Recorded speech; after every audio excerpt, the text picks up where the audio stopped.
Shalom, selamat pagi Bapak Ibu Saudaraku yang dikasihi Tuhan. Salam sejahtera buat saudara semua dimanapun berada. Saya mengajak Bapak Ibu Saudara untuk bersaat teduh dan berdoa dalam renungan penuntun kehidupan setiap hari. Kiranya damai sejahtera dan sukacita oleh Roh Kudus senantiasa melimpah dalam hati dan kehidupan kita semua. Tema penuntun kita hari ini adalah upah mengikut Yesus. Ayat bacaan kita terdapat di dalam Injil Matius 19 ayat 27 sampai 30 dan di dalam ayat 27 berkata demikian.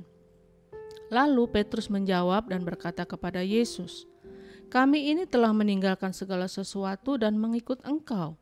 Jadi apakah yang akan kami peroleh?" Saudaraku yang dikasihi Tuhan, dalam ayat bacaan hari ini kita melihat bagaimana Petrus mulai memiliki pikiran yang negatif. Petrus berkata, "Aku sudah menyerahkan segala sesuatunya untuk Engkau. Lalu apakah yang akan kami peroleh?" Di sini kita melihat Petrus sepertinya mulai hitung-hitungan dengan Yesus. Tetapi pada saat itu Yesus berkata kepada Petrus, "Petrus, jika kamu mau melihat apa yang akan kamu dapat, maka yang akan kamu dapatkan itu tidak sebanding dengan apa yang sebenarnya sudah kamu berikan. Karena apa yang akan kamu dapatkan adalah sesuatu yang sangat luar biasa. Kamu bukan sekedar mendapat berkat sesuai dengan apa yang kamu berikan, tetapi kamu akan duduk di tahta dan memerintah bersama dengan Aku." Ayat yang ke-29 di situ dijelaskan. Jadi Bapak Ibu Saudaraku, dari ayat-ayat bacaan ini kita dapat melihat hal-hal yang menarik mengenai upah mengikut Yesus. Yang pertama, dalam mengiring Yesus upah kita itu pasti. Karena itu mari kita melayani Tuhan dengan lebih sungguh-sungguh. Mari kita berkorban buat Tuhan lebih sungguh-sungguh. Jangan kita hitung-hitungan dengan Tuhan. Mari kita berani berbuat sesuatu untuk Tuhan. Mengapa? Karena dalam mengiring Yesus, upah kita adalah pasti. Yesus berkata bahwa di muka bumi ini, kamu akan mendapat 100 kali lipat. Dengan lain kata, firman Tuhan tegas berkata kepada kita bahwa kita tidak pernah berjasa buat Tuhan.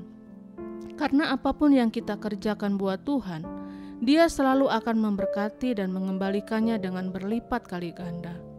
Jadi dalam mengiring Yesus, upah kita pasti. Di muka bumi ini kita akan diberkati 100 kali lipat dan juga akan mendapat kemuliaan di surga, yaitu hidup yang kekal bersama dengan Yesus. Dan yang kedua, kita belajar bahwa fokus kita di dalam mengiring Yesus janganlah karena upah. Jika kita melayani Tuhan atau berbuat sesuatu fokusnya hanya kepada upah, artinya kita tidak tertarik dengan Yesus. Kita tidak peduli dengan kuasanya. Kita tidak peduli dengan kasih dan pengorbanannya di atas kayu salib. Kita hanya peduli dengan upah yang ada di depan kita. Karena itu fokus kita di dalam mengiring Yesus adalah karena kita cinta Yesus.